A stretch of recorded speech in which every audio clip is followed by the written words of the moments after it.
ఇక అప్డేట్స్ చూద్దాం. రైతులకు చెల్లించాల్సిన రుణం చెల్లించకుండా మోసం చేసి పరారయ్యారు మహిళా రైతు ఉత్పత్తిదారుల కంపెనీ లిమిటెడ్ సంస్థ సీఈఓ శ్రీనివాస్.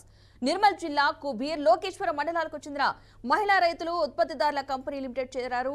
సుమారు 180 మంది మహిళా రైతులను చేర్చుకున్న ఉత్పత్తిదారుల కంపెనీ లిమిటెడ్ సంస్థ మహిళా రైతుల నుంచి మక్క, సోయాబీన్, కందులు, జొన్నలను కొనుగోలు చేస్తున్నారు. అయితే కొంతకాలంగా పంటలకు సంబంధించిన కోటి రూపాయల బకాయిలను చెల్లించకుండా సీఈఓ ఇబ్బంది పెడుతున్నాడని మహిళా రైతు ఆరోపిస్తున్నారు. ఇక ఈ విషయంపై గట్టిగా నిలదీయడంతో సీఈఓ శ్రీనివాస్ పరారయ్యారని తెలిపారు. దీంతో పోలీసులకు ఫిర్యాదు చేశారు మహిళా రైతులు. అధికారులు స్పందించి తమకు రావాల్సిన పంటల డబ్బులను ఇప్పించాలని బాధిత రైతులు కోరుతున్నారు. మన కుబీర్ పోలీస్ స్టేషన్ లిమిట్లో ఒక జమ్రా ఊరు ఉంది. అక్కడ రైతులు మన పోలీస్ స్టేషన్కి వచ్చి ఒక కంప్లైంట్ ఇచ్చారు. దీంట్లో ఒక ఎఫ్పిఓ ఫార్మర్ ప్రొడ్యూసర్ ఆర్గనైజేషన్ నడుస్తుంది. దీంట్లో ఒక వ్యక్తి వాళ్ళకి మోసం చేసుకొని మొక్కలు పర్చేస్ చేసుకొని పారిపోయారు డబ్బులు ఇవ్వకుండా.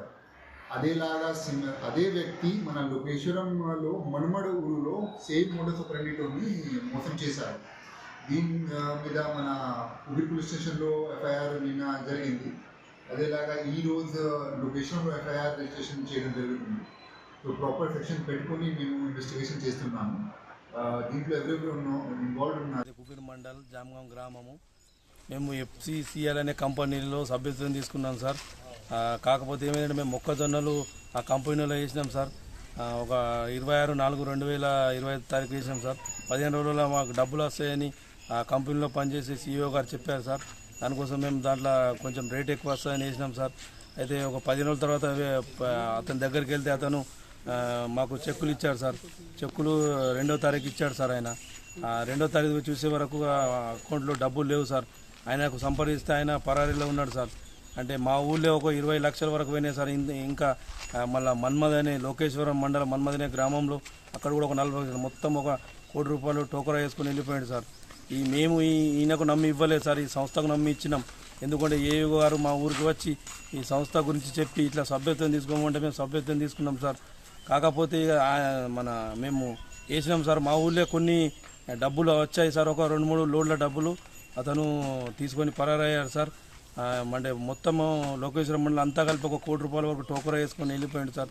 దీనికోసం మాకు ప్రభుత్వం ఏం చేయాలంటే మాకు ఆదుకోవాలా సార్. ఇది కలెక్టర్ గారు కానీ మరియు ముఖ్యమంత్రి కానీ వీళ్ళందరూ సంప్రదించి మాకు ఆదుకోవాలా. ఎందుకంటే మేము రైతులం సార్. అందరము కష్టపడి 4 నెలలు పంట పండించినాం సార్. దానికోసం మాకు అందరూ మా ఊరు నుంచి ఒక 7 రైతులు ఉన్నారు సార్. అందరూ కష్టపడి పంట పండించినాం. రాత్రింబవళ్ళు కష్టపడి మేము వాటర్ భూగర్భ జలాలు ఎండిపోయి రైట్. ఇదే అంశానికి సంబంధించిన పూర్తి సమాచారాన్ని మా ప్రతినిధి రాజు అందిస్తారు. రాజు, చెప్పండి.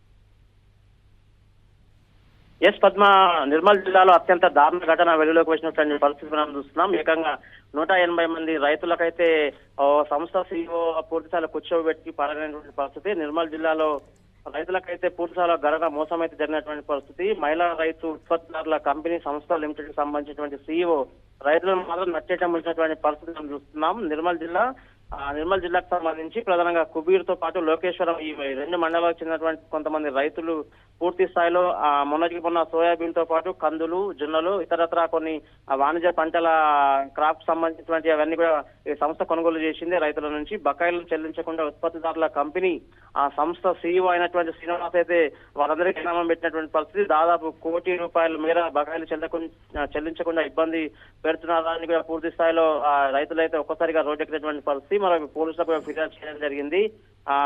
నిర్మల్ జిల్లాలోని రైతులకు దాదాపు బకాయిలు చెల్లించకుండా ఈ సంస్థ ఎట్టకేలకైతే మోసం చేసినటువంటి పరిస్థితి. క్రమంలో సీఈఓ శ్రీనివాస్ పైన, సంస్థ నిర్వాహకం పైన కూడా పూర్తి స్థాయిలో 180 మంది రైతులైతే పోలీసులకు ఫిర్యాదు చేయడం జరిగింది. కాయ కష్టం చేసి రేయింబవులు చెమచూర్చి కష్టపడ్డటువంటి పంటలన్నీ కూడా అప్పనంగా దోసుకుపోయి తమకు ఇవ్వాల్సినటువంటి రుణాలు కానీ బకాయిలు కానీ ఇంతకీ ఇవ్వకపోవడంతో చివరికి అయితే పోలీస్ స్టేషన్లకు ఆశ్రయించబడినటువంటి పరిస్థితి మనం చూస్తున్నాం.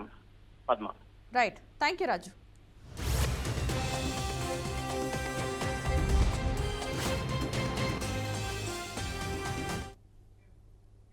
రంగారెడ్డి జిల్లా రాజేంద్రనగర్ నియోజకవర్గం మైలార్దేవపల్లి డివిజన్ లక్ష్మీగూడవాడంటే కాలనీ అత్తాపూర్ వద్ద 2 వేర్వేరు ప్రాంతాల్లో ఉద్రిక్తత చోటు చేసుకుంది. లక్ష్మీగూడ వాంబే కాలనీ వద్ద జంతువుల కళేబరాలు తరలిస్తున్న డీసీఎంను గోరక్షక సభ్యులు అడ్డుకున్న వ్యాన్లకైతే నిప్పు పెట్టారు. దీంతో 2 వర్గాల మధ్య గొడవ జరిగింది. అత్తాపూర్ వద్ద జరిగిన ఘటన వద్దకు చేరుకున్న పోలీసు వాహనంపై ఆందోళనకారులు దాడి చేశారు. దీంతో 2 పోలీసులకు గాయాలు కాగా పోలీసు వాహనం ధ్వంసమైంది. పోలీసుల సమాచారంతో ఘటనా స్థలానికి ఫైర్ సిబ్బంది చేరుకుని మంటలను అదుపు చేశారు. ఇక అత్తాపూర్, మైలాదేవపల్లి పోలీస్ స్టేషన్లు సైబరాబాద్ సిపి అవినాష్ మహంతే సందర్శించారు. ఇప్పుడు కొంచెంసేపు ముందు ఇక్కడ మన మైలార్దేపల్లి పిఎస్ లిమిట్స్ లో ఈ లక్ష్మీగూడ మన రాచకొండ జల్పల్లి బార్డర్ లో ఒక చిన్న ఇన్సిడెంట్ జరిగింది. కొన్ని DCMs లో ఈ యానిమల్ క్యార్కస్ క్యారీ చేసుకొని తీసుకువెళ్తుంటే కొందరు దానికి ఆపి అడ్డంగా దానికి దాంట్లో ఉన్న డ్రైవర్ వేరే వాళ్ళకి అసాల్ట్ చేయడం అండ్ దానికి వెహికల్స్ కి డ్యామేజ్ చేయడం, దాంట్లో ఫైర్ పెట్టడం చేశారు కొంచెంసేపు ముందు.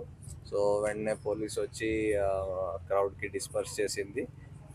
ఇంజర్డ్ వాళ్ళకి మెడికల్ కోసం పంపించింది అండ్ కేసు కట్టి కొందరికి ఆల్రెడీ కస్టడీలో తీసుకోవడం జరిగింది. మిగతా వాళ్ళు కూడా ఐడెంటిఫై చేసి దీంట్లో పాల్గొన్న వాళ్ళకి కస్టడీలో తీసుకుంటారు. సో అది బేసికలీ ఒక హాఫ్ అన్ అవర్ కొంచెం క్రౌడ్ గ్యాదర్ అండ్ వాళ్ళు ఉండేది. ఇప్పుడు ఫోర్స్ వచ్చేసి అందరికి డిస్పర్స్ చేస్తుంది. ముందు కూడా మేము ఇదే చెప్తూ ఉన్నాము దట్ ఏమైనా ఇష్యూ ఉంటే ఫస్ట్ పోలీస్కి చెప్పండి. ఇన్స్టెడ్ ఆఫ్ మీ చేతిలో ఈ సిచ్యువేషన్ తీసుకోకుండా పోలీస్కి ఇన్ఫార్మ్ చేస్తే చట్ట ప్రకారంగా ఏం చేసుకోవాలి పోలీస్ చేసుకుంటది. కానీ కొందరు అతి ఉత్సాహంతో ఇలాగా చేశారు. సో దాని మీద what ever legal action is required అది ఫాలో. ఇవి సిటీలో బహదూర్పురా నుంచి అక్కడ కలెక్ట్ చేసుకొని యానిమల్ క్యార్కస్ కి ఇక్కడ జల్పల్లిలో డంప్. సామాజిక సమతుల్యత పాటిస్తూ మంత్రివర్గ విస్తరణ చేశామన్నారు PCC chief Mahesh Kumar Goud. Malreddy Rangareddy senior నేతగా మంత్రి పదవి ఆశించడంలో తప్పులేదని తెలిపారు. 3 మాత్రమే అవకాశం కల్పించామని, మరో 3 బెర్తులు ఖాళీగా ఉన్నాయని అన్నారు. హైదరాబాద్, రంగారెడ్డి జిల్లాలో 42% జనాభా ఉందని, వచ్చే రోజుల్లో ఈ ప్రాంతానికి న్యాయం జరిగేలా చూస్తామని హామీ ఇచ్చారు.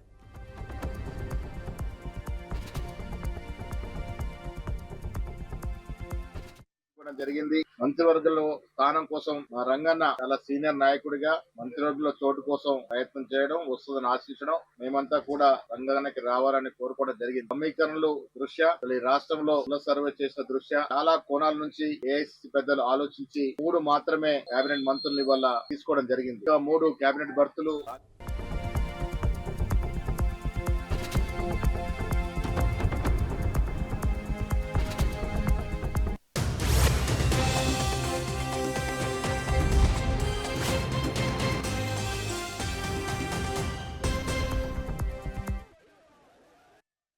ఇక ఏపీలో ఉష్ణోగ్రతలు ఉక్కుపోత రోజు రోజుకు పెరుగుతోంది. నైరుతి రుతుపవనాలు రాష్ట్రంలోకి ప్రవేశించి దాదాపు 10 రోజులైనా అవి మందగించడంతో ప్రజలు ఉక్కుపోతతో ఉక్కిరిబిక్కిరవుతున్నారు. టారెత్తించే ఎండలతో బయటకు వెళ్లాలంటేనే జంకుతున్నారు. ముఖ్యంగా కోస్తాంధ్ర జిల్లాలో ఈ పరిస్థితి తీవ్రంగా కనిపిస్తోంది. ఏసీ గదుల్లోంచి బయటకు రావాలంటే అమ్మో అనిపించేలా సూర్యుడు ప్రతాపం చూపిస్తున్నాడు. ఇవాళ కూడా కోస్తాంధ్ర జిల్లాలో అధిక ఉష్ణోగ్రతలు నమోదవుతాయని ఏపీ విపత్తు నిర్వహణ సంస్థ అంచనా వేసింది. కోస్తాంధ్రతో ఉక్కపోతతో పాటు గరిష్టంగా 41 నుంచి 42 డిగ్రీల సెల్సియస్ వరకు ఉష్ణోగ్రతలు రికార్డయ్యే అవకాశం ఉందని తెలిపింది.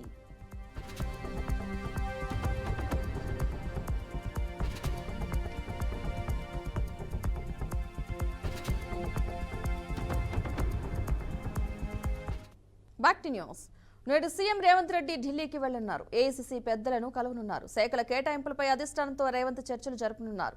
అనంతరం కార్యవర్గ విస్తరణపై కాంగ్రెస్ పెద్దలతో చర్చలు జరపనున్నారు.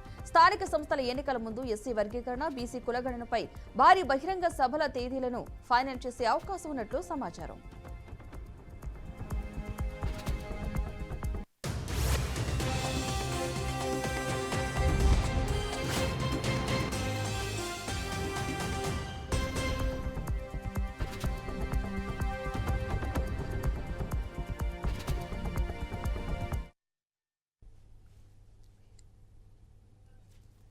నేడు సీఎం రేవంత్ రెడ్డి ఢిల్లీకి వెళ్లనున్నారు. ఏఐసీసీ పెద్దలను కలిసే అవకాశం ఉన్నట్టుగా తెలుస్తోంది. శాఖల కేటాయింపులపై అధిష్టానంతో రేవంత్ చర్చలు జరపనున్నారు. అనంతరం కార్యవర్గ విస్తరణపై కాంగ్రెస్ పెద్దలతో చర్చలు జరపనున్నారు. స్థానిక సంస్థల ఎన్నికల ముందు ఎస్సీ వర్గీకరణ, బీసీ కులగణనపై భారీ బహిరంగ సభల తేదీలను ఫైనల్ చేసే అవకాశం ఉన్నట్లుగా సమాచారం.